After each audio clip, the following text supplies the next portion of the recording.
Hey everybody, Shane Presley here, Rock Paper Podcast. Thanks for tuning in to another episode.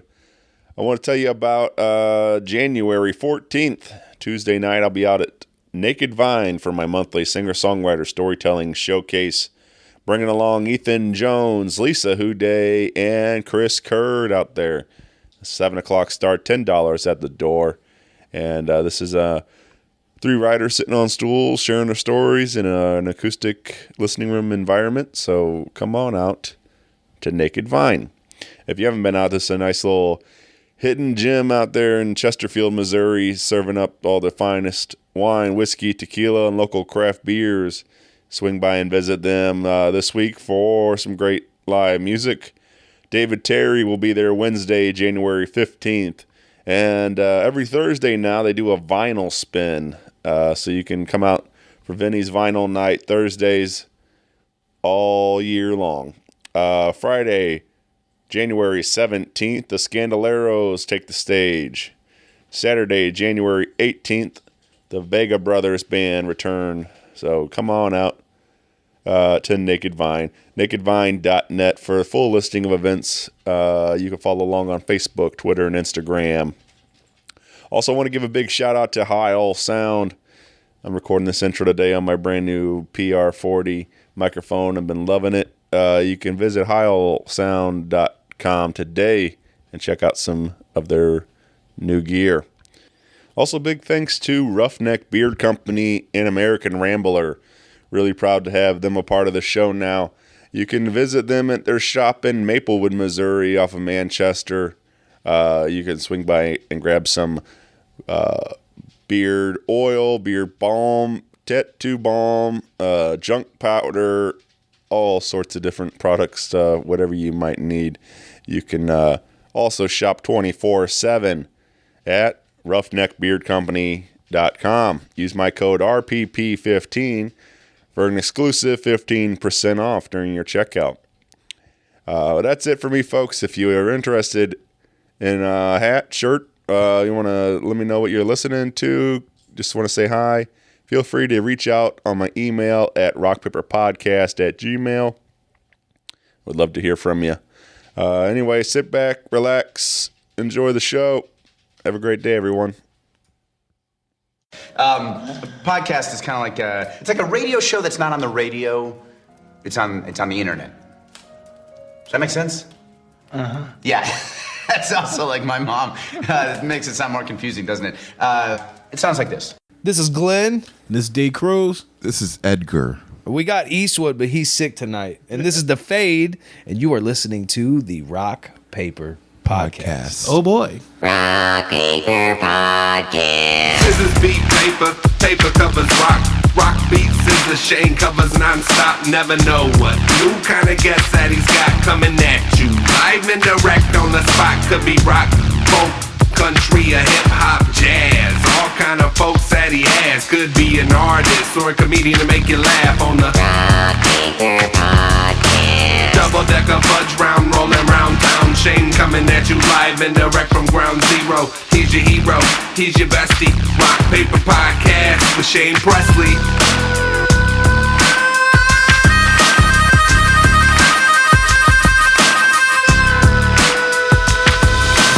Rock Paper Podcast. Hey everybody, Shane Presley, Rock Paper Podcast, coming to you from St. Louis, Missouri. Actually, Belleville, Illinois today. A little road trip over here to Empire Barbershop. Yes, sir. Number 1 rated barbershop in Belleville, Illinois. Right here on Main Street. Come say hi. Get cleaned up. But hanging out with the guys of the Fade Podcast. Absolutely. Welcome to the show, guys. Hey. Thank you for having us, man. We're excited. Yeah, man. I'm excited to be here.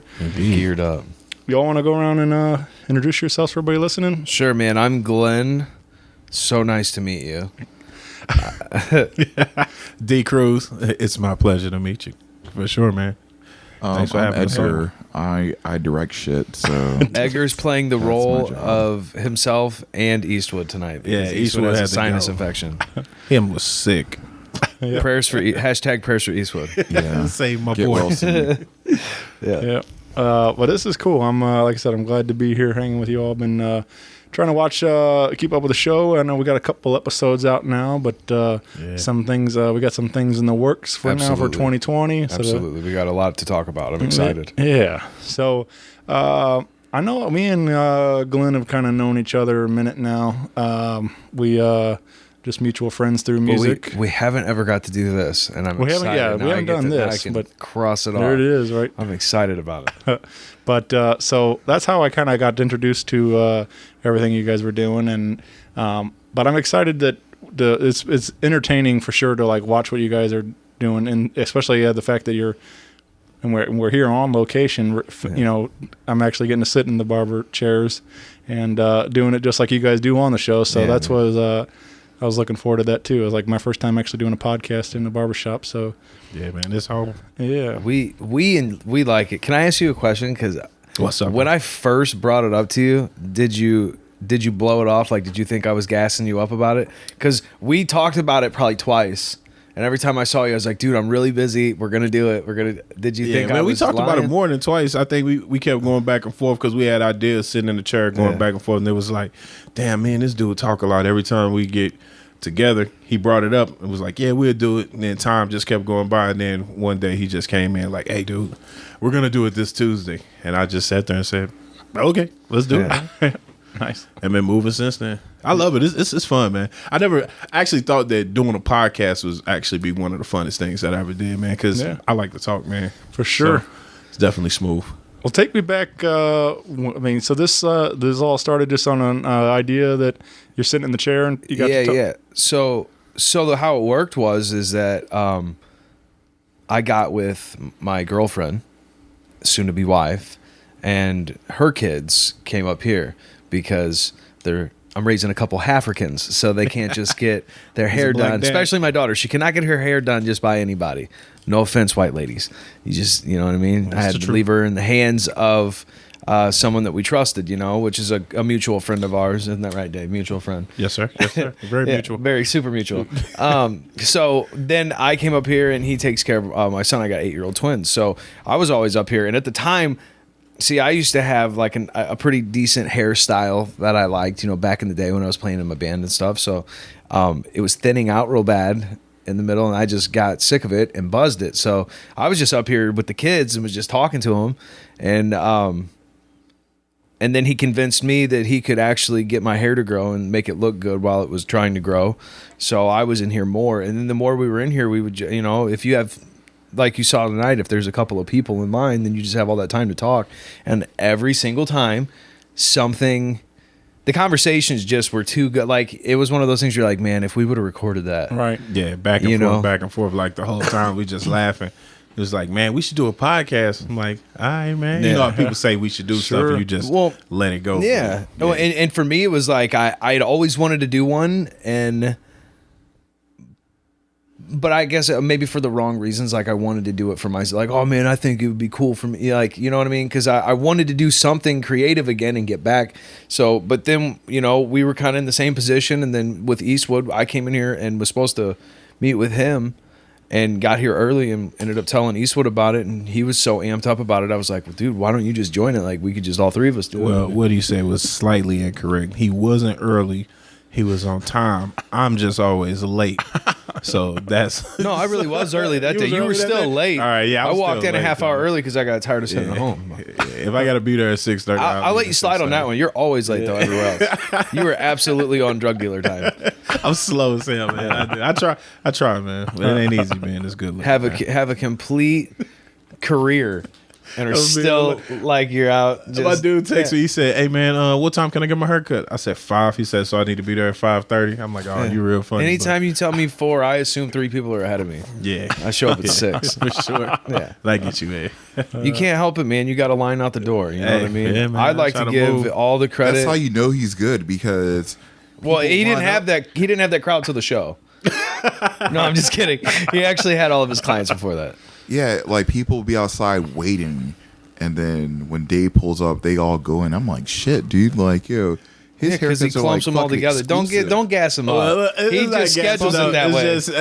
He schedules it that way. I try not to schedule it that way, but I am appointments only. But I like the fact that all my clients, like, they'll wait for me, man. They're like, man, I know this dude gonna be late. But they know that before, because if you try to get your haircut at 8 o'clock in the morning, I'm not the guy. But you see tonight, if you need that haircut at 8 p.m., I'm the dude. You can't go places to get it done. You can go anywhere and get your haircut at 8 in the morning, but you can't get it done at 8 o'clock at night. See, Dave's on to something. Oh, That's yeah, the news shit. You know what I mean? made late work for me. Yeah, think about it, because people like, yo. That's right. Hey, if you work the graveyard shift, there's a number of people that wake up at like before you 4 go or 5 into work in the at 8 afternoon. o'clock. Yeah. And then 8 o'clock, they were like, yo, what's the vibe? What's everybody doing? And then they want to come here and be like, yeah, I want to get my hair cut. Because getting a haircut is like a therapeutic, for like, sure. you know, experience, you know, and you're grooming yourself and make yourself feel better.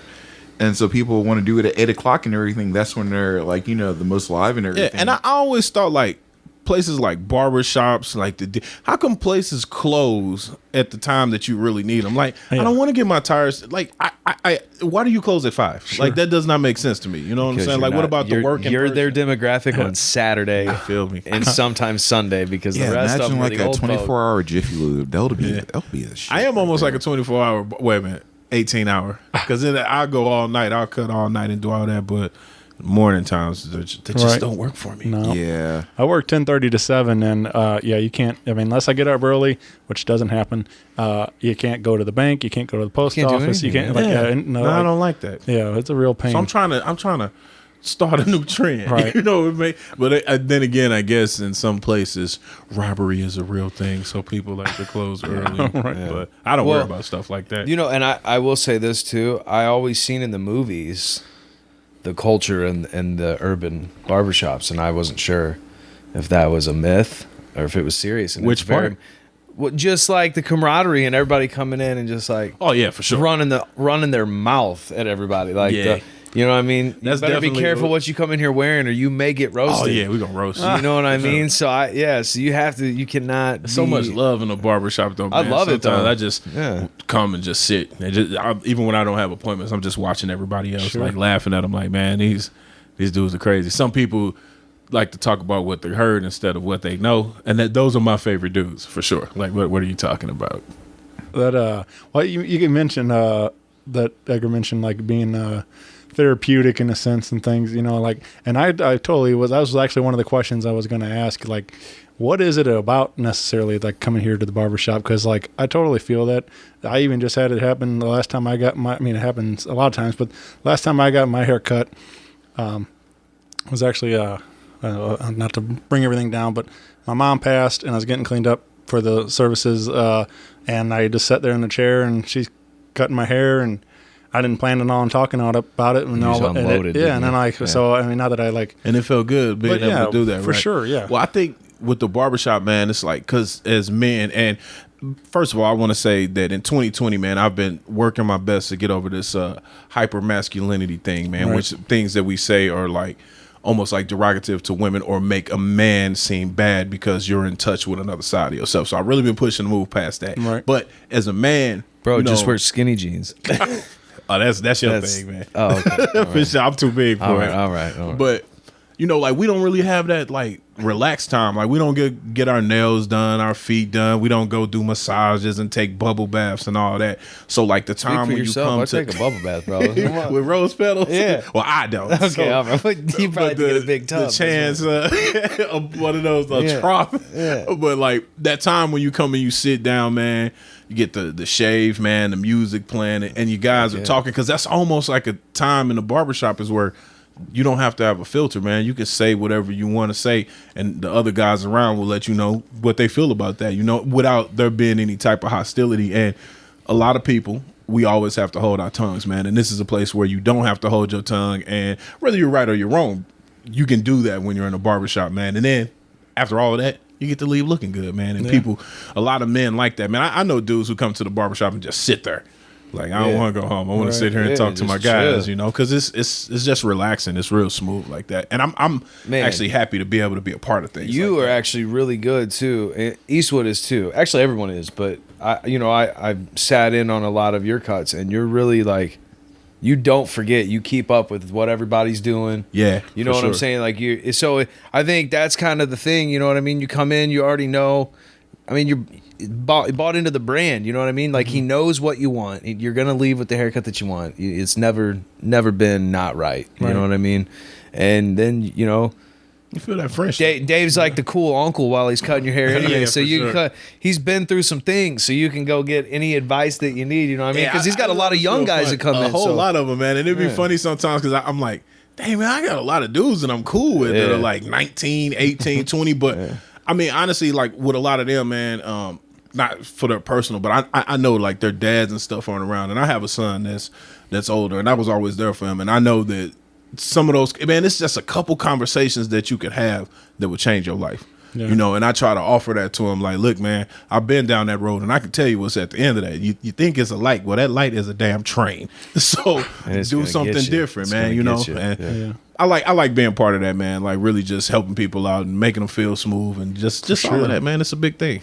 Yeah, no, that's really cool, man. Especially to have that sort of an impact on the youth and stuff too, and like to kind of be that shoulder to listen and when they need somebody to talk to and stuff. And it's our future, man. You don't want an asshole doctor sitting over you like, yeah, man, you're gonna die anyway, so don't even worry about it. Like you don't want that. You want people to be, man. I don't know, man. It's almost like people look at like therapy, like it shows a weakness, right? But actually, it shows that you're strong, that you're able to deal with your problems, And I think in some form or fashion, going to the barbershop is your therapy, like that allows you to release that. I had dudes that come in and they'll tell me stuff, and I'm like, I know this dude has not told anybody else that, and I keep it to myself. Some of the stuff is like off the wall, and I'm like, okay, buddy, but it felt good for him to be able to say what he had to say. Yeah. So, so what about moving it into a podcast now? Like, is it the same results when you put a mic in the room and people are people still? Do you feel like everything's still the same, open, or is it? Yeah. See, that's the thing. Probably even more open. Yeah, because I know. I mean, I've been doing the show long enough. I know when I put a mic in somebody's face, they shut down. Like I've seen, you can be. We can have the greatest time, before, and I'm like, all right, here we go, and press the button, and they're like, freeze. And like, like he said, man, go ahead and kick one of your freestyles. Yeah, just sit there like, yeah. So we've been fortunate enough. I think we've done 6 total episodes, correct? We've released 3. Yeah, we're sitting on 3, 6. right? We've done 6 total. Yeah, we've done 6. We're sitting on 3. So we've had at least, so we've had 6 episodes, and so far everyone that we've had come on has been really, really open and came in. Some of them are really close friends, so that's a good benefit of it. We tried to focus. With the fact that he and Eastwood, have such a strong reach and do a lot. Like Eastwood just went to an elementary school and gave out free cuts. Oh, nice. Yeah, I thought that was like a really good power move and stuff. Because like when he told me about that, I was like, yeah, it was awesome for him, man, to do that. Like he did that on he had the idea, he went for it. Like we found out later on, you know what I mean? So that was really they're always trying to give back and do something good. And then do you have to do like permission slips for that or something? He worked it out with them. I don't know. I think he went to the school and gave out cut. I don't know. I don't know how that works. We have out. one like before school starts. We go out in St. Louis and we do a lot of cuts. I do mentorship at East St. Louis High School for the cosmetology and barber program. I just imagine some pissed off mamas with somebody come home with a mohawk or something. Oh yeah. So that's why the dude he keep it. He's like, hey, listen, even Steven, you can get a straight even haircut with a part, man. There you go, no fades, no nothing else. And it's quicker to do that, man, because I don't have time to be putting designs in everybody. But hey, man, you know how many parents probably appreciate that, because I know how it can get. When you got especially more than one kid to pay for a haircut sometimes. Yeah, I would think that that's something that you would look for. If like a kid definitely needs a haircut, give him a haircut. But if you see a kid that their hair is kind of like, in a kept up way, I think that's when you don't need to mess with it. Yeah. Now, there's the ones that come in, their hair look like matted rugs. And it's like, damn, man, I done had kids, I picked their hair in some spaghetti flour. I'm like, dude, when did you eat this spaghetti? Those are the kids who I try to focus on and make sure they have what they need. Because at the end of the day, man, one thing that I do know about America is that all the problems that we have through our country, nothing will be fixed without 2 things. Education, number 1, And then we have to have empathy and love for each other, because when you love one another, it allows you to try to help people instead of looking. I always say, poor people try to show other poor people they're not as poor as them, where rich people try to help other rich people get richer. And it's that mind state needs to switch around to where like people who don't have a lot come together and make something so that we can come up. So I feel like when we go out and we give those free haircuts and we do stuff, we open them. Man, we have some kids that just come in, we let them get on the Wi-Fi. Of course, they have to be cool and not do anything crazy. This is kind of off topic. I'm glad you said that. So you know how you said there's rich people helping rich people get richer, and the poor just showing each other, how they're not as poor. Yeah, I think that's like a cancerous trait. Think about it. If you bring something like that into your camp at everything, that'll push other people in that group to show off and not be conservative and make more money. So that's why they keep themselves in a tight knit, situation and everything, because they don't want that influence to come in and disrupt everything, because that means money will decrease, attitudes will change, But I think like people should just peep the whole fact that 99% of the wealth is held by 1%. And that alone should show people that like you can try your best. Like, people have to understand a system of racism. You're not feeding into it, but knowing it helps you change it. When you try to deny something that really has happened or is going on, then you can't fix it. Once you accept it, like, you didn't do it, but you have to help fix it with everybody else. And when you accept that, then you will understand that it's not even really about the racism. It's about you're poor and everybody's poor. And the money is with 1% of the people, and then the rest of that is like people with a whole bunch of credit card debt. You know what I'm saying? They're still poor. People are just faking to have it, but they're poor. And I think when people understand that, then we can start moving forward. What is it, like the average American is like $60,000 in debt?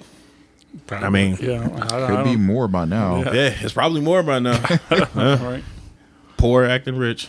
Yeah. But I know that, that with them giving back to the schools and doing everything that they do and mentoring all these kids, and then all the stuff I was trying to do, because I became a certified life coach and I'm doing some motivational speaking and trying to use my story, we wanted to aim it towards entrepreneurs and people that are, going after their dream, because it's really easy to see online a lot of fake happy or fake, where you're posting stuff just to show people like, oh, our life is this, I think people need to see and hear about the moments where you struggle and where you do get knocked down, but it's okay. You can get back up and keep going. You know what I'm saying? Sure, and hear that side of the thing, and just, I don't know. And then just our dynamic with all of us, we, it just turned out to be.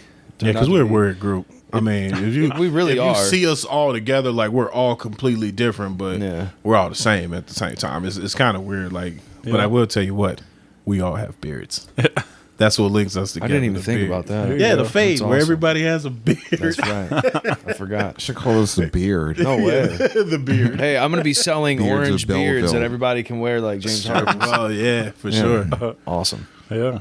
Well, you guys probably should talk to my friends. I got my show sponsored by Roughneck Beard Company. Uh-oh. Yeah. We're gonna have to do they that. have beard oils? Yeah. Okay. Yeah, for Yeah, sure. see? That's what I'm looking for. Yeah, we're gonna need that. Yeah. You know, all about the beard, man. Yeah. Sweet. Let's Hey, take- we can take get you care of you. sponsored by the Philly Wagon. You'll get a deal. There we go. We're gonna talk. We're gonna swap sponsors. Swap- yeah, swap it Sponsor up. swap. All right. Yeah. And see, notice how what we just said, how help each other reach. Because, man, like, what's the point of being at the top by yourself, man? Like, you want people up there with you. Like, that's what's awesome. I think that in this day and age that we're in 2020, when you don't have to go, like, you can go to school online, you can take classes, you can, anything that promotes skill development, I think, is really important. You know what I mean? And I think people just assume that they can't do it. Well, if my family didn't go to college, then why should, what am I going to do? If,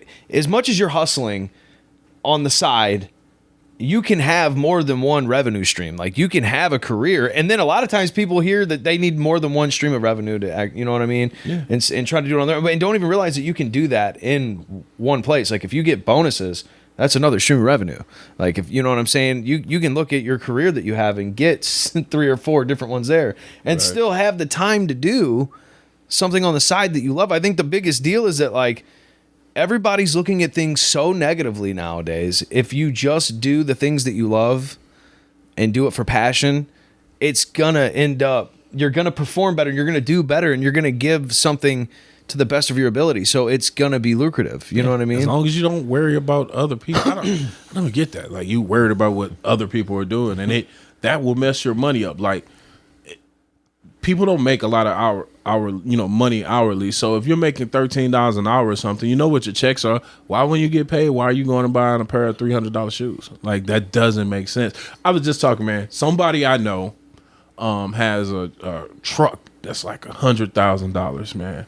And I know this guy, and I'm like, why the hell would you pay over $1,000 a month on a car? Like, that's mortgage, man. Like, you're tripping with that, man. But just so he can pull up and show everybody else that he's like better than them, and really, you're not.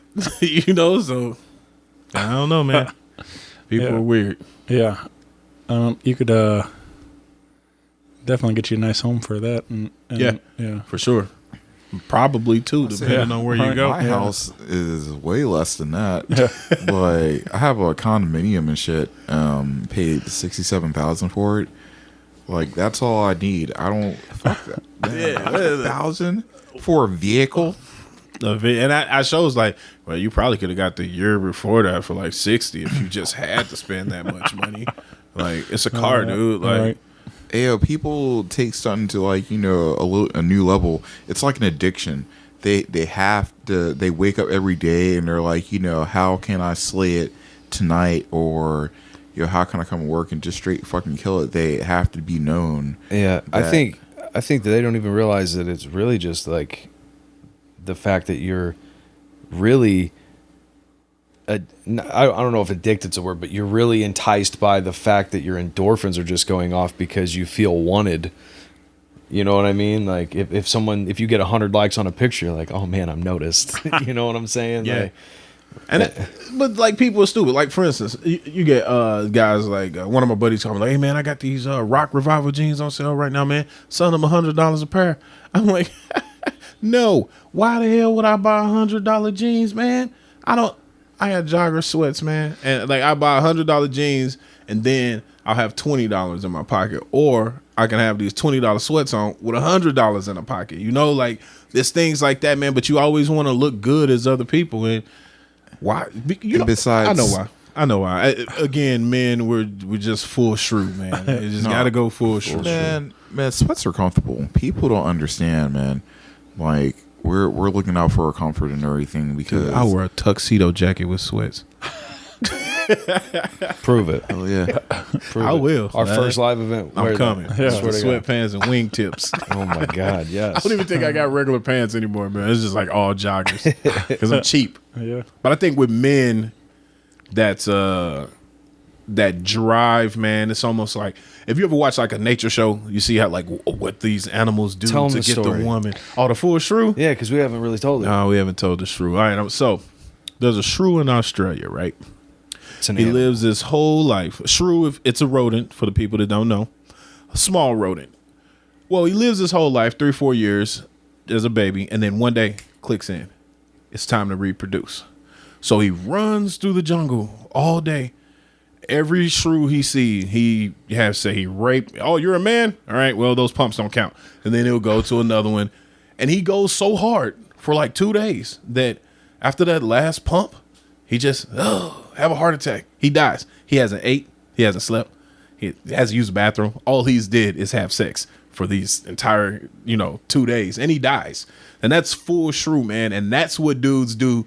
They like go in so hard. It's like, I gotta get it. I gotta get it. I gotta get it. But when you, and that's what I like about being in my 30s now, because I realized something. When you tone that down, you start focusing on things that really matter in life, man. Like your body count and how many people you have sex with and all that. That doesn't matter. Check this out. If all those, and I'm talking to my former self too with this one. If you can harness that desire that you have to to, you know what I mean, seal the deal and put it towards having that much desire to do like whatever your business. goals and dreams are, you will get it. Oh yeah, you will definitely. Because dudes get it. absolutely get obsessed whenever it's in their head that they are not going home alone. Yeah, Without a doubt. But they'll say that quick, man. F these. Oh, is that right? Well, everything just like the $100,000 car. That's so these women can look at you. If that wasn't the case, man, dudes be living in a cardboard box behind rallies somewhere. They wouldn't even care. But all the stuff that they do for them, and that's why dudes that are like real flashy, that's what they're looking for. But when you see the dudes come in like just laid back attire, man, they got a pocket full of money because they're not chasing women. They have that one woman or two or three, which is stupid because you still lose. But when you got that one woman and you're doing it like that, like you save money. But it's always gonna cost you because you're gonna buy a house, you're gonna buy a car, oil change. I've got 2 kids like to that. feed. I don't even have time for all that. Hey, you feel me, man? I got They kids. eat like they're grown. Yeah, no time to chase. No. None of that. I'm chasing groceries. The light bill. I got a command center, so every day of my life, I'm reminded of how much money I have to pay. But it keeps me, keeps me on top of what I have to do. You know, when I walk out, I'm like, well, looks like Amron wants 300 this month. I see it, so I'm like, oh, here's 300 for that to keep myself level. And that right there alone makes me feel like after I buy those kids some clothes and pay this electric bill, I'm like, I don't want to go out with you guys and drink beers. I've paid all my money to this, but it makes me happy though because I'm blessed to be able to do that. You know, everybody can't do it, man, and to have a good support system and people around you who like, yo, man, you can get it. Everything I do, like I have people that support me, man, and I think that's really big. But that comes from basically trying to be a stand-up guy, and I've had my mishaps, but trying to be a stand-up guy and be a good guy. That's why, hey, man, we got a podcast. Hell yeah, we support that, man. And I love, just like you, like, hey, man, yeah, we'll do the show together. Hey, this is epic for me, man. I love that, man. Like, I really do. Yeah, for sure. I mean, I'm all about it too. I'm trying to. I mean, I've been doing the show 5.5 years, just trying to do my part to support my community and lift everybody up. So I'm all about it too.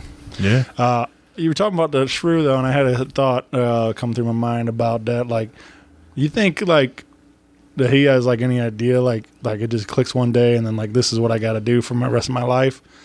Like I saw a thing the other day like made me think about it online too. Like something about a caterpillar turns into a butterfly and stuff. He's like, do you think that caterpillar knows he's going to be the butterfly, or he just starts building this cocoon for like, fuck it, I guess I'll just start building a cocoon, and like don't, and then like I don't think they know. I don't think they. Maybe it's like subconsciously, but I think really it's like nature, Right. just like with a man, like you it's just just like it's so weird to think about. Like, oh, today's I start building my cocoon, and like like that first time when you was like 11 or 12 and you got woke your up and first you one, got you were that like, boner. "What's this do?" You was like, what is this? Everyone, I'm locking my door. Don't come in. What are you Dad, doing? Hey, don't just get to swinging nothing. into this room, man. I'm 14 years old. I got a lot of stuff going on. Don't just open the door. Knock first, man. I know my rights, Mom. Why are all of your towels shattering when I drop them? Hey, that's so funny because I swear, man. Hey, son, I love you, man. I hope you don't listen to this, but some years back, man, it's like every time I bought lotion and coconut oil and stuff, man, I was like, Come up missing? bro, this shit keeps coming up missing. And I go in my sunroom and the container's empty. Like we got a dog that's done licked it. Oh, I'm like, whoa. And I just look around this room That and little I dude's been tiptoe going out to of there. I'm work. like, man, this dude probably got the pillows That's pregnant. ground zero, bro. That is ground zero. Ground zero, man. I swear it was very frightening. I'm like, dude. everything in here is stiff. His sheet standing up. my buddy Josh Arnold, one of my favorite stand-ups, and he's had a joke about his mom, and like he was saying something about there was a time when there was 4 boys in the house and they're all teenagers at the same his three brothers and stuff, and he said he just imagined there was a scenario like his mom like walking down the hall and all 4 rooms were shut, and then like just like looking around at all the doors shut and like, well, I guess I'm doing laundry tomorrow. And like, Yeah. Coming there with a stick, picking the right, sheets yeah. up, man. Yeah, hey, seriously. So I that's probably how that shrew is. It's like, yeah. I can't control this. I don't know what I'm doing, but I like it. I imagine it's the same thing that happens to somebody that does a mass shooting. Like when their brain just goes. Yeah, it's like, I don't know what I'm doing. Well, I'm raping everybody. You know what I mean? Like, That's he's just what's gonna on the go get menu it all. today. And I think like even with like mass shooters, I don't man. think they have a. You know, maybe that's a bad example. Well, no. But you know what I'm saying? It helps Just us to go get into that. as dramatic as that. Yeah, like, but I think it's just a thing that clicks. And So you when don't that shroom's stop. dying, it's probably like how the mass shooter's like, damn, I probably shouldn't have did that. You know, I really. And speaking of that, did anybody see the church in Texas where the dude came in? I did not. All right, so check it, man. This dude comes into the church. It's New Year's Eve or something, and it's in. I think the name of the place was. Oh, like, wait a sec. This is recent? yeah, this was like like 3 days ago. All right, well, keep this going. dude goes into the church, and he's sitting there like through the service, and he gets up. He asks like one of the ushers a question, and the usher, you know, whatever said, because you can see the videotape, and then dude just pulls this sawed-off shotgun. Oh, are you talking about the Boom. one guy had a gun and then the other guy in the background had a and gun? he shot the. It lasted 6 seconds basically, because Texas don't play that shit. It was like 12 people in the congregation strapped up in the house of the Lord. It was like old women, bro. They jump up with the 25. Like, it was crazy. It lasted 6 seconds. May they rest in peace. 2 people died from that, but they killed him immediately. And the guy who killed him, they was like, man, so what made, and this was just funny to me, man. But he said, what made you know that this guy was up to something? He said he had on a fake beard. Jeez. Wow. He was dressed like a rabbi, and he came to like a Baptist church, dressed just like a rabbi. Oh, man. everybody was looking at him then. His Yeah, main the focus whole on time him. he got up with that shotgun and got it was crazy because the usher that he pulled the shotgun on, he just stood there like he didn't look scared or anything, and that's when I asked the question. I was like, so you're a Christian, and everything that you've read and everything that you believe says that you're not supposed to be scared right now. You're in church right now. So if this happens, I guess this is supposed to happen. And that's exactly how dude looked like. I'm coming home. And he got shot. He got right back up, but he died in the hospital, man. Sad, but No. yeah, man, that was crazy. Dude, Everybody I had don't the know. guns. I don't know what I would do. Like, that's one of those things where you could prepare in your head, like, oh yeah, I would do this, but until you're there and you realize, oh, someone's really got a sawed off in church. Well, he gonna have to shoot me in the back You know, because I'm from the running. hood. I'm from Centerville. I've heard better run gunshots fast. my entire life, and I know run and stay low. Yeah, That's it, I run in man. a zigzag pattern. Yeah, you know, but when I think about mass show, like the douchebag in Vegas, man, like when he said and did that to those people, like what? You can't walk up to somebody and do that. You have to be far away from them in order to kill that many people, because I don't think that your mind is made like that. Like when you see someone that close and you seen that you cause that type of harm to them, like your heart compassion kicks in. So if you're that far and you don't have to hear the screams and see the people, you can just do that, man. But I feel like that's like some coward shit, man. Like you're so mad at kill your damn self then. Right. Why you have to kill all these innocent people, man? Like it's to the point now, man. Like when I see stuff like that, like I don't even want to watch. I don't want to watch the news, but I have to because I need to know what's going on. But it's like sad, man. It's like that's what people do. I go to Walmart at night now. Now when people, I don't like going places where there's a lot of people, man, because I know there's gonna be. That's another I'm sorry, this therapeutic thing's thing. so crazy, Doing man. grocery shopping at midnight. It's one of the craziest low key things ever. You go in there, nobody's in there. You just get to go around. Yeah, but the pick your food. That's where you get free samples. Yeah, no, No, you just open the donuts, eat them, Oh, yeah, back okay. up, and just Don't do that. We don't support that. You 5 finger samples. can- 5 finger samples. 5 finger samples. I do like Five going at finger night by card it myself out. though, man. Like, cause I don't like I don't even have anxiety problems until I get to like grocery stores and stuff, man. It's like, cause I feel like, man, I don't know, and I guess it makes me some kind of way, but I feel like everything's a trap, man. Like, even with like Christmas and stuff like that, when I get into those places, I'm like, this is all a trap. All you needed was tissue, man. How did you leave with a Blu-ray player? Like they put in everything in your face, man. Because it had a combo deal. It was the deluxe deal. It was on sale. They had $20 knocked off, and you got a 2-split disc to go with it. You know? A double feature from you would never- 1994. It was like Major Payne and Happy Gilmore all You're in like, the you know same what? one. And that's the haven't only seen this in place a you can while. buy electronics at like 4 a.m. and just leave out of there with that. That is comfortable. Yeah, it is. There go. That's Dave's idea. So Walmart's gonna be hiring Dave soon. Yeah. So, I could do some. Oh my God, marketing for full him. circle because you hate that place. Oh, dude, I hate Walmart, man. I really do, because I just know their ability to end anybody's business and the way they act, man. So I prefer to go to Target, but at the same time, Walmart's right up the street from we're my house. straight up Target family. Every I time walk we in there go, sad when I go there, like I said, I gotta buy this stuff. we from look at here. each other halfway through the Walmart trip, and I'm pretty chill about it because my whole thing is I love like looking at people and can definitively tell that they're scattered and just give them the business without them even know. Like they think I'm joking and I'm just taking my time. Like if you can see someone's in a hurry, I'm sorry. I'm so sorry, guys. Come on, I'll blame like it's the kids' fault. I'm so sorry. And then I'll even go around someone and grab stuff. Like my bad. I apologize. It's my fault. Sorry. That's because Walmart brings out the craziness in you. It's like you get to Walmart, you like, I'm gonna be an asshole. I have to be. You have to, or you will get left behind. Yeah, that is how that's it is. true. Like as soon as you walk through the doors and everything, there's like this chemical that's sprayed on you. It's like I gotta fucking rush. And you just get in there and you look.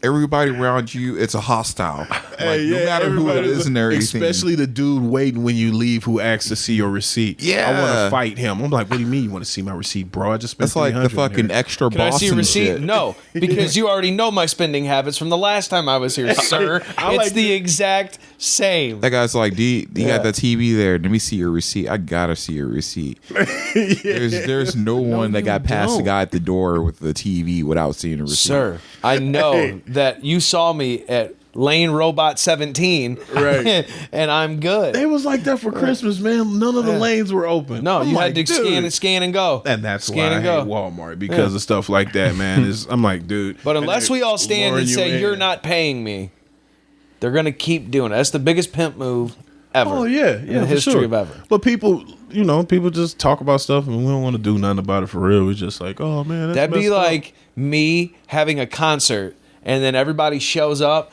but I don't sing 90% of the lyrics. I only show up when you forget the words. So I can fix it, get it back on, and then you keep singing the rest of the Or words. you come here, I put the cape on you and give you the clip. Yeah, and then I line my own self up. And then pay you. Hey, bro, can you get my neck though? Right. Yeah. You pay me. Here, all right, now I need you to pay me. That's like the manager code. For sure.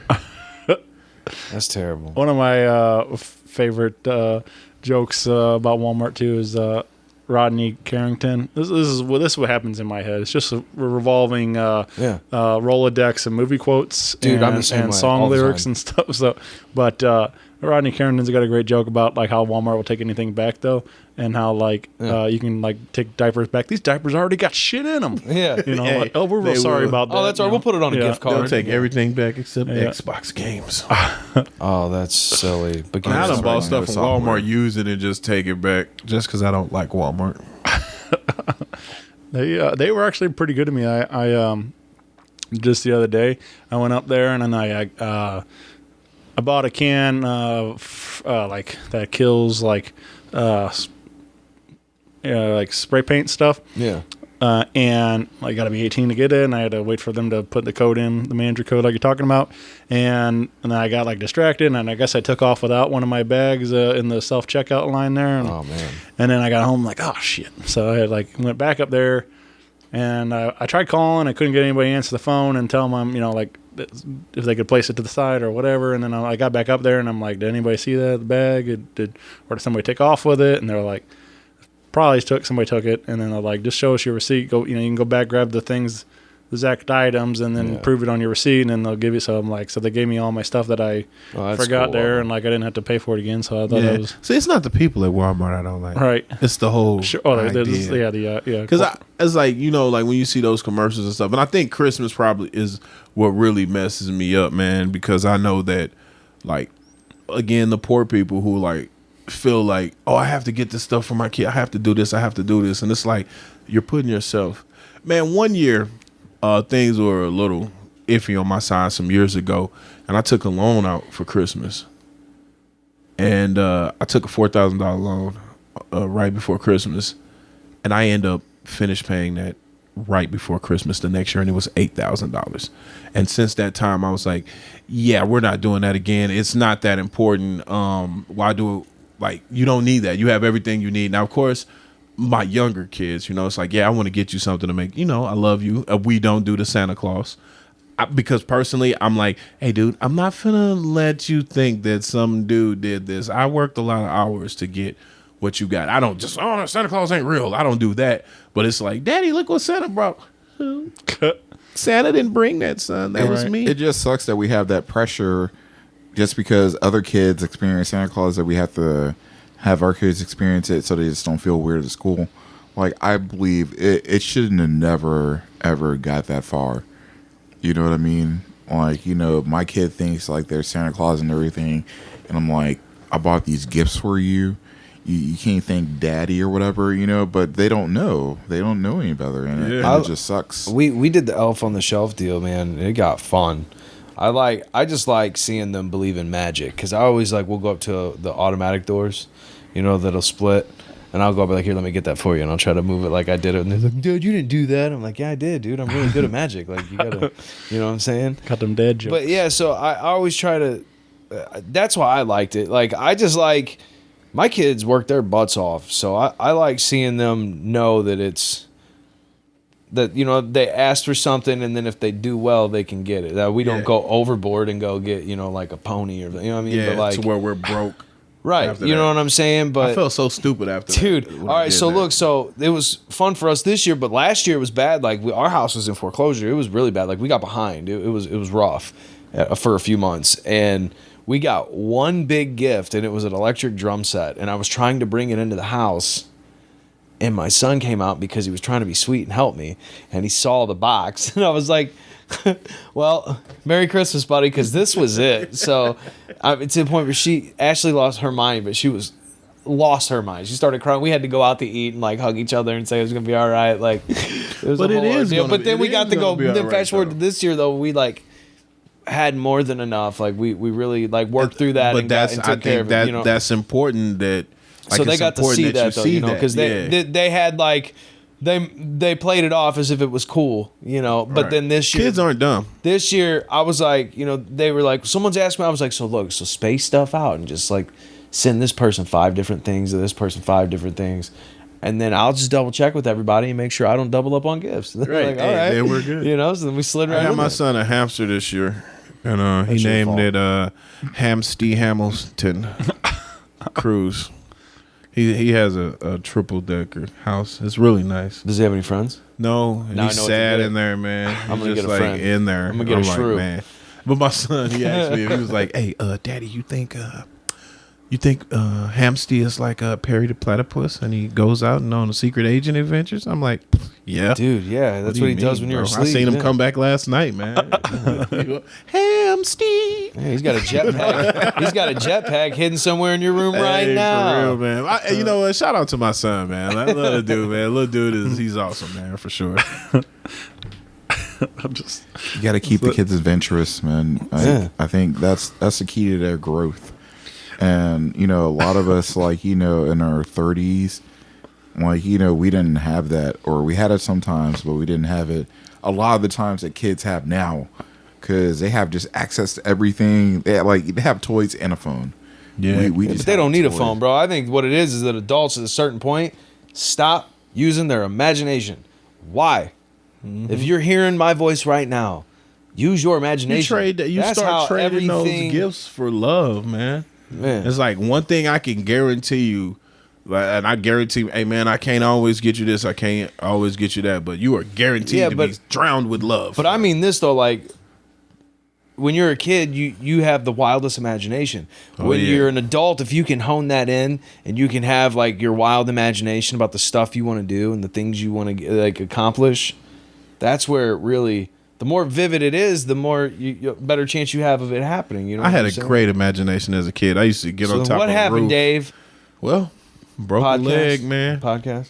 Nah, my imagination used to lead. No, it's back now, right? Oh yeah, but now it's in a good way. So now there's a podcast. But it was still a great way, man. I took I got on top of a duplex with a Schnucks bag, parachute, Did you really? Yeah, as soon as I jumped, the whole shot through the bag went down on the ground. Broke your leg? Yeah. And my mama, she an old school black made you lady, walk so I around. got a whooping. I ain't get a whooping. And after no you- crutches. Oh, you out there playing? Yep. Got a straight. Hey, my mama used to kill me with that. She scary. like, how you gonna give me a whooping for hurting myself? That don't even Yeah, make imagine sense. breaking your leg in the hospital the whole time. You're trying your best not to think about that ass whooping because you're like, damn, this is bad, but that ass whooping is about to be worse. Because black mamas, they just lean in like, when I When go I was- home, I'm gonna tear your When I was in ass the up. 8th grade, I went to a basketball game, and my homeboy that was on the team, his little sister chipped my tooth with a bottle, like my front tooth with a bottle.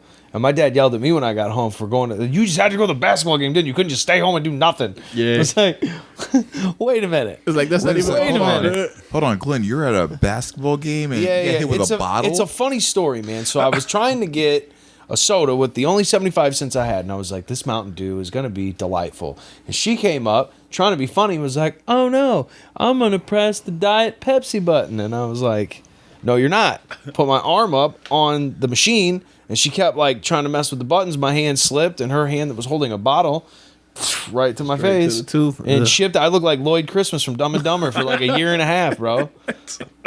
Yeah, it was bad. Maybe she was telling you something. I got it capped, lasted 10 years, and then I was like 25 and it broke, and I had to go like a year and a half with that thing cracked in the front. It was horrible. Shout out to Lloyd Christmas. Shout out to Lloyd Christmas. Lloyd You know Christmas, what I'm saying? man, for sure. Shout out to Dumb and Dumber. Shout out to all you with a crooked smile. Own that. I like that. I like that when I laughed because Dave was like saying, "I hope my son don't listen to this." And the next one, he gets a shout out to the younger one, yeah. It's like, Hey, that's because he hasn't gotten to the point yet where he's stealing the lotion. That's why. where he's getting on my. But he's gonna- He's adorable my now. In a nerves, few but- years, he's gonna be. I hope he's not but listening. the little to this. one have to listen to the whole story about the other one, and Yeah. Hopefully he learns, man. I was thinking if my younger son was like around the same age as my oldest son, he'd be beating him up. Cause my oldest son, man, he's like a giant, man. He's a gentle giant football player. But that dude, it's like when you have another grown man like living with you that don't pay bills, it's kind of like, He eats all the food in the house. yeah, and I always have to say something to him like, hey, dude, cut the lights off. What you mean, man? Cut the lights off. Or the other day, I said, hey, man, can you sweep this stuff up? Now, I'm on my way to work to make some money for this place. I say, hey, man, will you sweep the floor up? Yeah, I got you.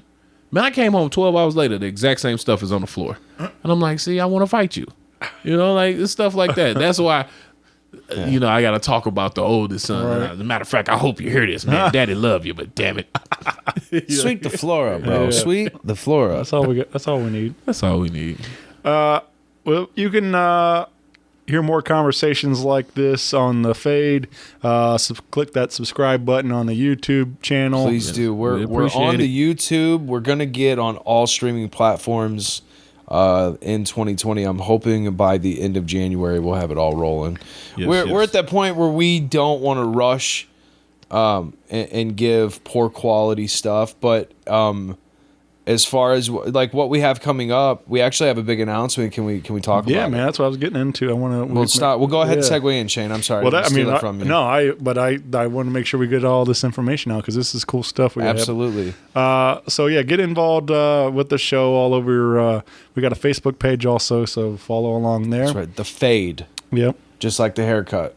And but anyway, in the live, we're moving into doing some live shows Absolutely. in the St. Louis area. And Heck yeah, we are. I want to know more about this. Okay. So I want to know what all this is going to entail because I saw a little teaser online about it, and and I didn't know if that really meant like live podcasting or if we're bringing in artists or what exactly is all going to happen on these live shows. So, I, aside from the podcast, am also a musician and play acoustic gigs. And so I ended up, there's a place called Hotel RL. It's the Red Line, but Hotel RL, St. Louis Airport. They just, I think they're he was supposed to give me the date on when the grand opening is, but it's in January, so they're having a launch for it. I'm playing the 10th, actually, if anybody wants to come out and check out the space. But in talking to him to get more dates and whatever, they have several locations around the country. So they have one in Salt Lake City that I'm booked to play a few nights that I'm going to be there for a conference. And then they have some literally right in Florida where I go on vacation all the time. So I'm having a conversation with him about maybe doing some like brand ambassador stuff. And, like I was offering to, if they'll hook me up, just a little exchange on services, and then I'd give them, an honest review about how awesome it was, because I'm sure it's going to be great, And then he was like, well, we'd love to have the podcast. And I was like, well, that's a whole nother can of worms that we hadn't even discussed. Heck yeah, we'll do the podcast. So the format is going to be kind of like... It's going to be similar to what like a late night, like the Late Show would be, because we're going to have, stand-up comedians come on. We're going to have musicians come on.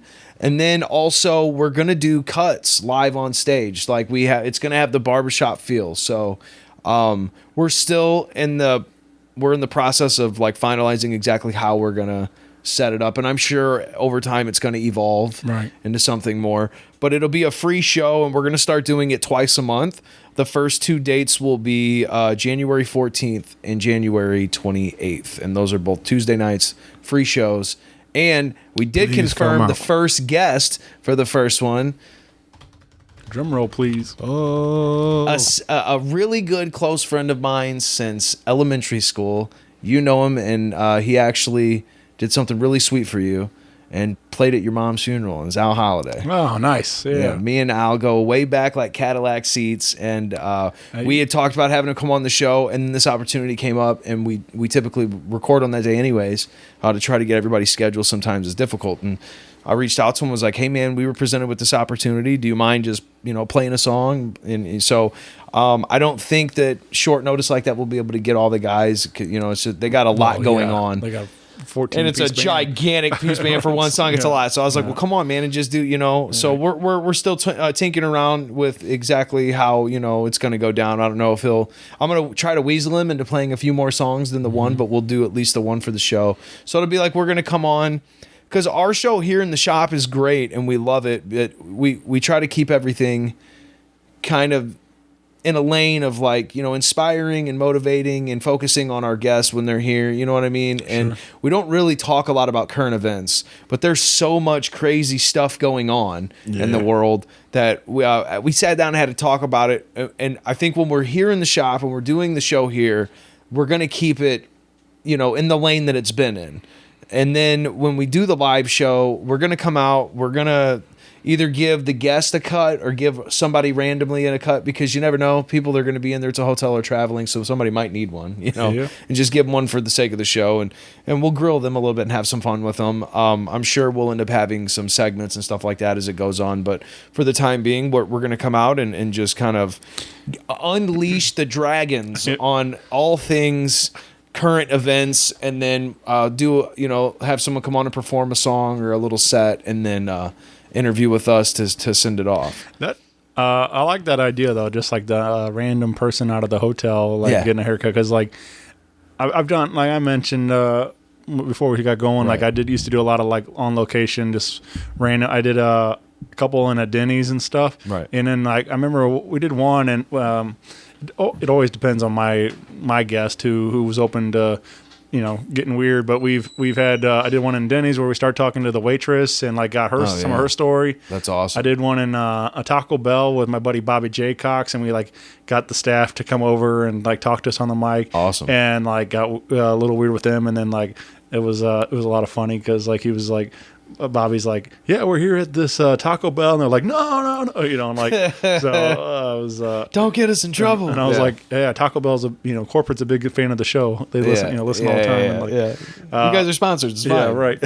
So, but anyway, just that's awesome. But I just it's just so a lot of fun, like just the live element of it, the fact that you don't know what could happen. And with us, we try to do it in the shop, not to take away from the actual feel of it with Right. with the open door. People are coming in constantly, but you know what I mean. Not everybody wants to be on camera, first of all, and Sure. secondly, it's just hard to manage if we're using the front room here. So we do things after hours. So it'll be kind of fun to have that same shop feel, but on stage and just be Yeah. able to really get we like to let loose. So it's going to be kind of fun to just like give people a reminder to just chill out and have a good time for a little while and enjoy themselves and get out of their comfort zone for a little bit and have some fun with us, Nah, yeah, sounds great. I'm excited to see what comes out of that. And again, so those are happening at the Hotel RL in St. Louis Airport. Correct. Yeah, it's the St. Louis Airport location. They have a facility in there called the Living Stage. And that being said, I know I've reached out to a few people, but if you want to come on at all and be on the show, reach out to us. You can message us on the page on Facebook or message me directly, Glenn Williams on Facebook. So we want to get as many different artists as we can in there. And just have a blast with it. You know what I mean? It's going to be a lot of fun. And so if you haven't seen Al Holiday, you need to do that because I kind of like it best. because especially since he was just traveling so much, it's a free gig. So it's one of them deals where if he comes in and enough people show up, he's not going to not play a few songs. You know what I mean? So if you're listening, let's trap Al Holiday. Everybody show up. That's friends and family. I haven't seen a lot of you guys in forever. And he's got a brand new record. You can absolutely throw a couple dollars at him and get absolutely, take home a and copy. it's worth every penny of it. The dude is so incredibly talented. He has been since we were kids. Man. He actually he's just so good. Actually, did 2 records in 2019. The dude works like nobody else. Did St. Louis Review record with all sorts of art, like his band backing up several cool. St. Louis greats record. Around, so it gave some of these local songwriters like a big band arrangement on some of their songs. Right. Really great Hey, stuff. and those boys are tight. Oh yeah, those boys know what they're doing. And then the new record just came out for the holidays. It's a Christmas album he put together with the band. So that's so awesome. They got a whole Christmas album? Yeah, they're good, man. They're really great. I wish we could get the whole group in, but you gotta. We're grateful to just get Al, man. The guy, it's going to be a really fun conversation because him and I haven't seen each other for real in years, so it's going to be great to catch up with him. Yeah. And it's just going to be fun to be both of us be in our element, you know what I mean, and do a live event. Yeah. And we used to play shows back at the VFW halls and like American Legion halls going through high school and stuff. So it's it's really cool, like removed from that now to see all the stuff that he's done and just I'm really proud of him, man. It's so well deserved. Yep, he's That's awesome. He's a great dude. One of the finest human beings you'll ever meet. He's Swear to God, yeah. His whole family. I mean, his sister's just the sweetest. They're all just so nice. He's done. You mentioned playing my mom's service, but he also came to the hospital and played for her at her room.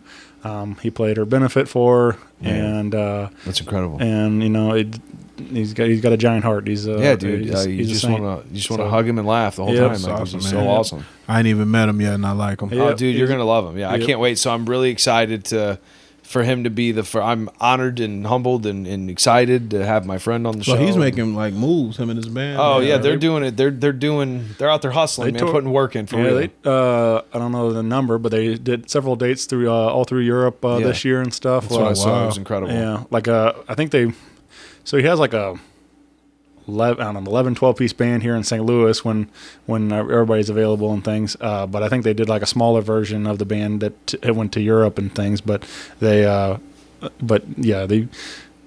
doing big stuff. And those boys know what they're doing. Yeah. That's awesome. But he's got like 3 horns, 3 background singers.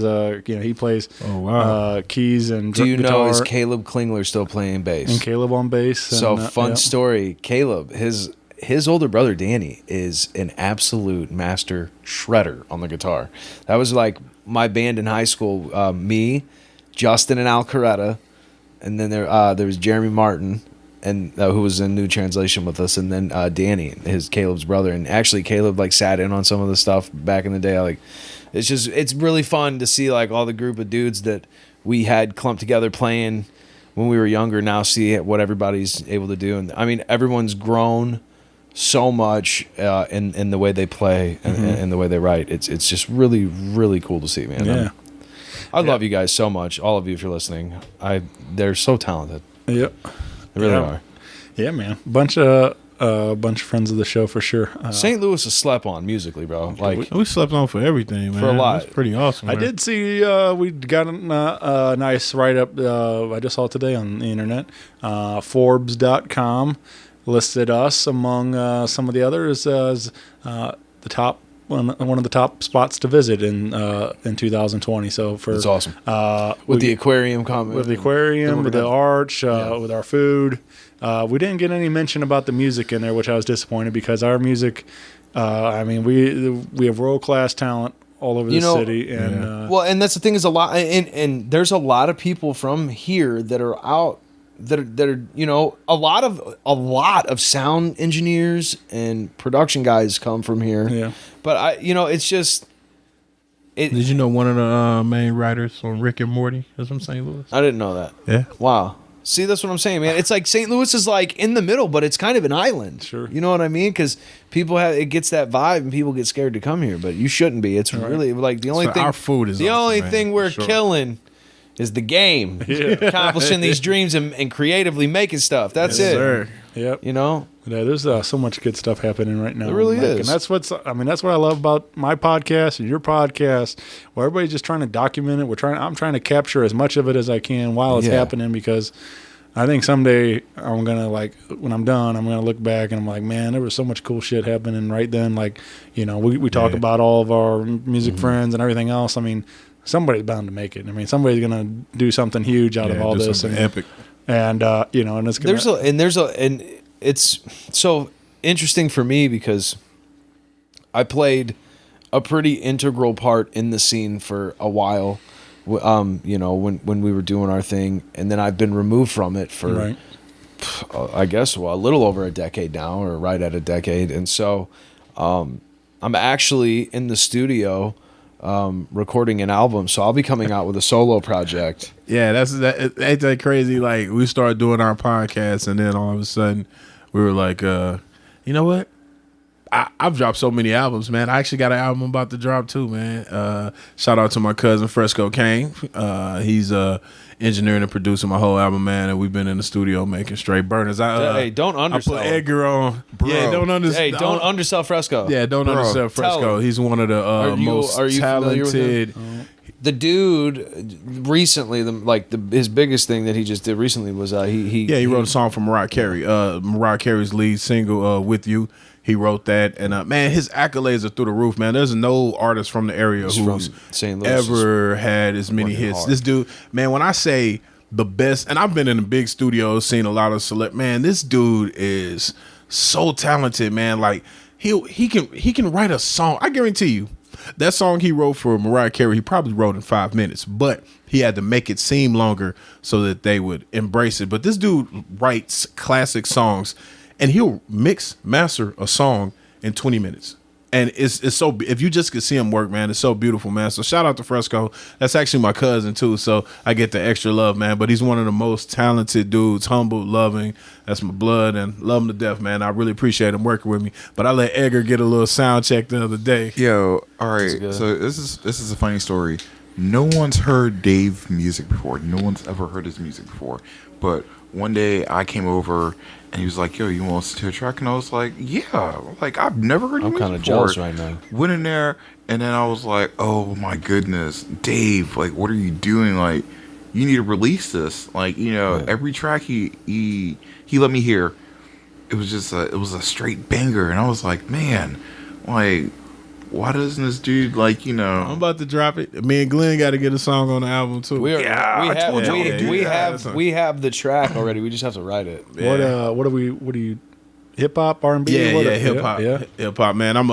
It's crazy for me because I'm like I'm the What would you old have said if he school, said like- punk rock? I'm just messing with you. Hey, I know a lot of dudes look just like me with punk rock. Yeah. But it's different, like, because I come from a time where it was just like MCs, bars, man. But the other day I was in the studio with me and Fresco, and he was just telling me, he like, "Man, look, you can't worry about what anybody else think, man. Like, you're not making music for them. You're making it for yourself, and you're hoping that the people embrace you for who you are, not for what you're doing for them, man." It's like, so sometimes you got to feel uncomfortable, man. But you got to do what you got to do, man. Just make this music. It's not about keeping up with anybody. It's just doing that. And when I got that little zone in me, man, it was like, I feel that, man. It felt really good. I had a wave hit me creatively that I hadn't felt in a long time, and it was nice. I'm doing something completely different than I've ever done too. It's I've been taking some hip hop and some pop beats and putting my own flavor on it. I'm not rapping, but I'm singing on it. You know what I mean? In my style. So it's kind of like. It's like if Adam Levine was like sitting in a room with Kanye. That's like what his music. Because we was listening to some stuff. I was like, I appreciate. I'm that. like, yo, man, that's actually really dope, man. Like, so don't oversell it. I mean, you know, but that's just no, gas me up, bro. Tell that's him. just I'm excited to put touch it out on man. it to hear it, but to hear it without like mixing and masters on it, I already know because I know how I sound. And then once that master's on, it's like, whoa, bro, that sounds really good. So it's good to see that. So, man, with that being said, man, we have so many avenues that we're trying to work right now, but to where we don't give not enough to, you know, any particular thing, man. We just keep pushing. I've actually, I'm trying to open a food truck in April. Oh, nice. So just like so many different things that we're working on, man, just trying to get off the ground and all of that. And I believe everything that we're talking about is going to happen just because we love what we do, man. And nothing's going to stop us but us. So we're just going to keep pushing. And this podcast, if I could get to where, if we can get to where we want to be with the podcast, I'll honestly say that, I mean, that I'll do that. I'll do that for real. And when we actually sat down and talked about it, because we wanted to get, we didn't really know, we kind of threw it together, but we knew if we didn't start it that it wouldn't get moving. And so we kind of just threw a bunch of ideas together and was seeing what would stick, and it ended up turning out really great. We really love what we got going on right now. We're actually going to go into a studio and do audio, just have the audio show too, aside from the video. So we're trying to just have a bunch of different avenues that you can catch us talking about different things. So we'll have, several different lanes with the all tie together, Right. So, and then, we're just, I personally feel like I spent so much time, I for 6 years I dealt with drug addiction. I was a heroin addict, and I, was homeless, and I just like went through it. And I feel this like burning inside of me to try to uplift and help anyone that I can, anyone through my talents, whether it be through the podcast or whether it be through motivational speaking or whether it be, through coaching or, whatever it may be, or music. I for so long would make excuses on not creating and not just giving, because I've been through so much, man. Like my posts that I posted, I didn't expect that. Like, I didn't expect the outpour from I had put a post up that said, just curious, what was the hardest thing you had to deal with in 2019? And then my thing flooded. Mm-hmm. And so I just started just responding, responding to what was going on and trying to give advice because I'd been through it though. It's not that they were looking for it, but people were pleasantly like, man, thank you. I appreciate that. I needed that. So it made me feel good. Something not what you heard of. But I never asked you this, man. Just hearing you say that, do you feel like one of the reasons that led to the addiction and made you feel that way was because you wasn't creating? Maybe. If I'm being honest, that's therapy. Well, yeah, and here's what happened. My group, we made a lot of ground pretty quickly, and so we were in a good spot, and we were young, man. So it was we had to be patient, just keep writing and keep putting records out, But then I had a lot going on personally too. My parents were leaving, and I'd never been on my own. We went from building a brand new house that we spent a year building, and then less than a year later they were leaving because the housing market went bad. So it was I had all this stuff going on, and then I just the pressure that we talk about that you feel from all that was going on. I didn't really have anyone to guide me through that correctly, and I didn't know how to deal with my emotions. I didn't know how to communicate very well at all. So it was kind of taking everything, and you'd get those moments where you'd go to kind of let it out and cry a little bit, and then you stop and put a cap on it and then sit it on the shelf. So later on, whenever it all bottles up and it's too much and everything just opens up, you let it out. It's not in the right way. So it was like I was taking all my energy and like just self-medicating and giving this, fake persona that everything was cool, everything's great. And really deep down, I was miserable, and I, should have just went to somebody and talked to him. Yeah. And then it became like, and then it there was a shift that happened where it went from being really fun to create to feeling like it was more work than like, because we really put in so much, like for real, man, we worked hard. We really did. Like we put hours in. I mean, there were nights like we had it mapped out, man. So during the week, we'd get together and work on just harmonies and vocals, so it was tight. So we were like constantly fine-tooth combing stuff that we were doing. Like we were doing things that a lot of people weren't, but we were like trying to improve and how can we get better? Constantly doing something, and it just it wore us out. We never, and it wore me out, and I didn't say, and you don't know at 19. It's not easy for you to just be like, hey guys, I really could use a break, or hey guys, because you feel like I didn't know how to navigate myself internally, personally. And then after you lose that, it's like, well, you want to come back and want to do something, but at that point I'm struggling to even like eat, let alone survive. So I wasn't in a position to write. There was nothing creatively happening. Like the creativity I was using was to get me to survive. Right. Like how was I going to get by the next day?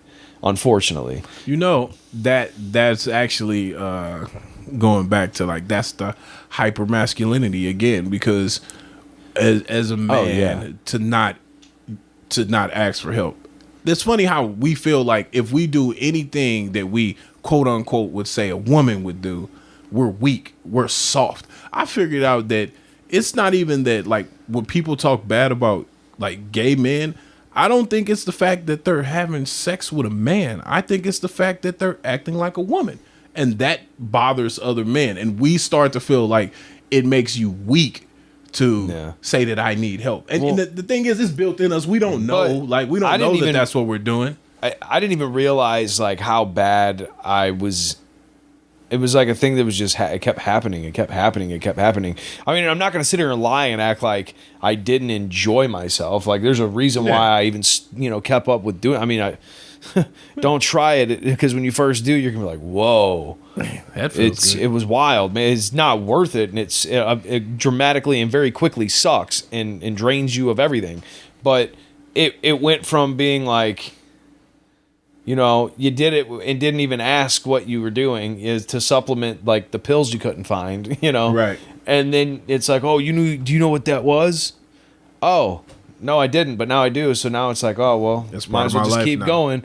Yeah. And so until it's too late and, you've lost everything and your safety net's gone and you really have nowhere else to go, then it's like, well, man, dang. Yeah. And there's no coming back from this. That comes back to that root too, man, of what we're saying is like, you can't be afraid or feel weak to ask for help when you need help. You have to ask for help, because if you try to do it yourself, man. You know what? I also think it's one of those things too in life. It's like, why do we always wait until something's broken to fix it? Why can't you just like, I wasn't equipping myself to be prepared for situations. You know what I'm saying? Like I should have just went home after all the concerts like the dudes would do. And I was young though. I would voluntarily stay out and just let's do it. Maybe I could sit in and hop on stage with the cover band afterward. Did that several times. Like, I mean, I was a jerk, man. I really was. I'll fix this tomorrow. I'll fix this next week. It'll be all right. I didn't even know it was bad in the time until later on. Everybody's like, yo, you good? I'm like, yeah. What do you mean? It's like, I only had 8 tall cans. Yeah, that's not that bad. Yeah. Plus everything else I did before and afterward in the car, in the bathroom, in the, you know what I mean? Like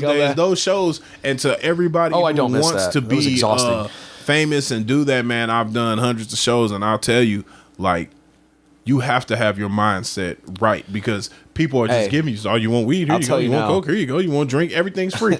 And if you're not the type of person to turn things down before you know it, it took me, I think, one time forgetting. I mean, it was a bad one.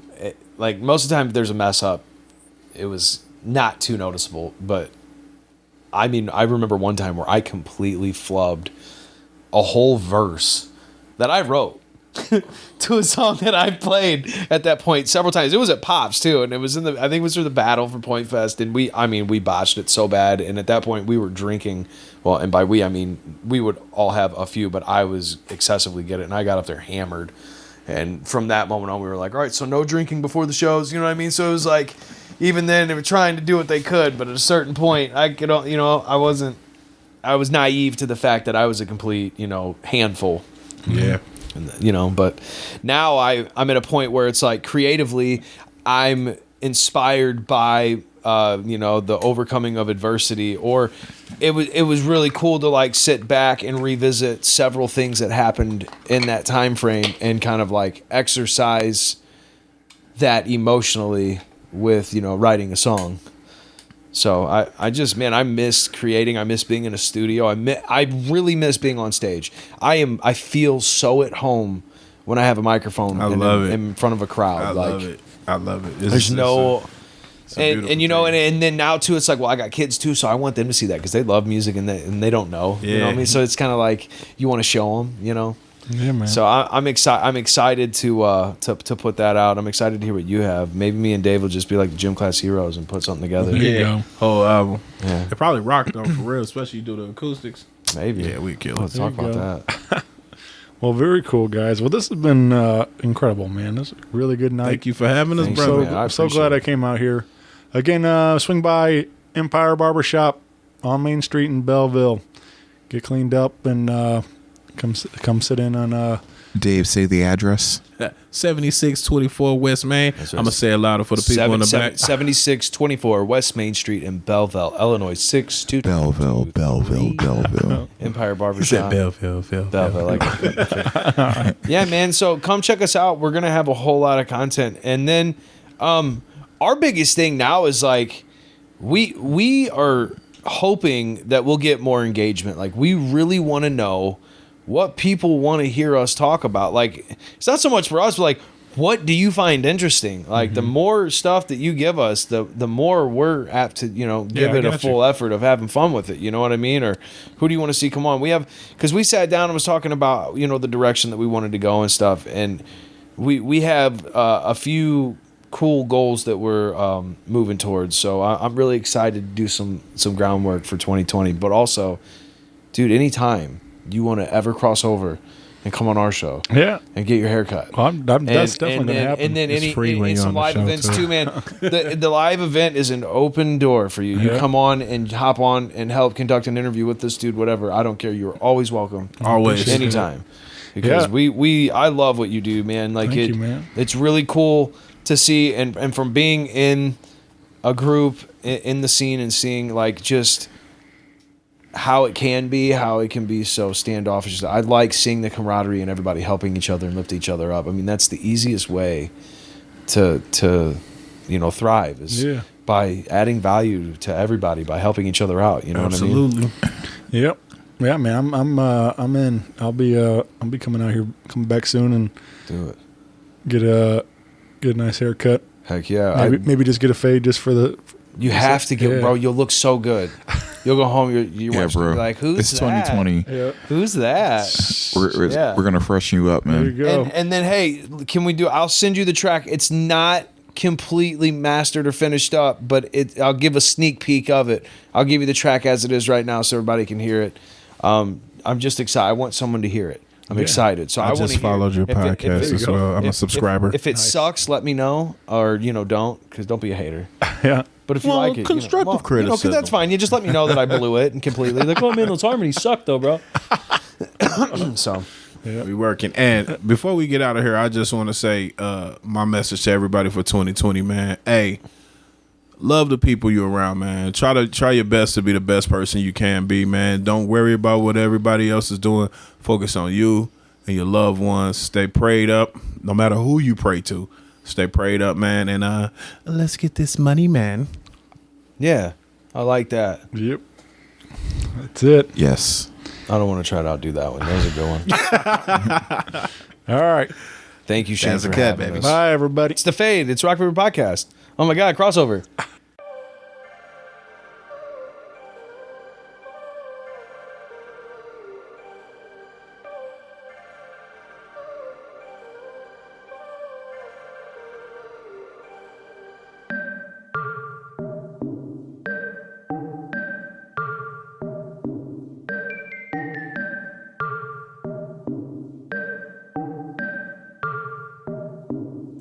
can feel you knocking. I can feel you creeping around the door. Feel the fire. I can feel it coming from down below. I know what it feels like to let you under my skin. I remember how bad it is if I let you in. Wake up, this is not a dream. It's your reality.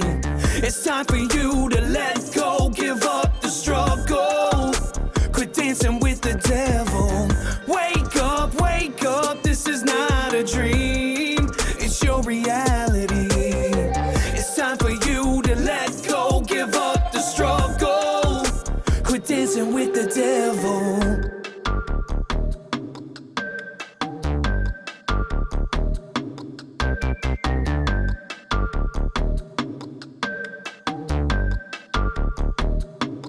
I can feel you scratching. I can feel you crawling on my back. I feel your energy. It feels like I'm under attack. I know what it feels like to let you under my skin. I remember how bad it is if I let you in. Wake up, this is not a dream. It's your reality. It's time for you to let go, give up the struggle. Quit dancing with the devil. Wake up, this is not a dream. It's your reality. It's time for you to let go, give up the struggle. Quit dancing with the devil. I know what it feels like to let you under my skin. I remember how bad it is if I let you in.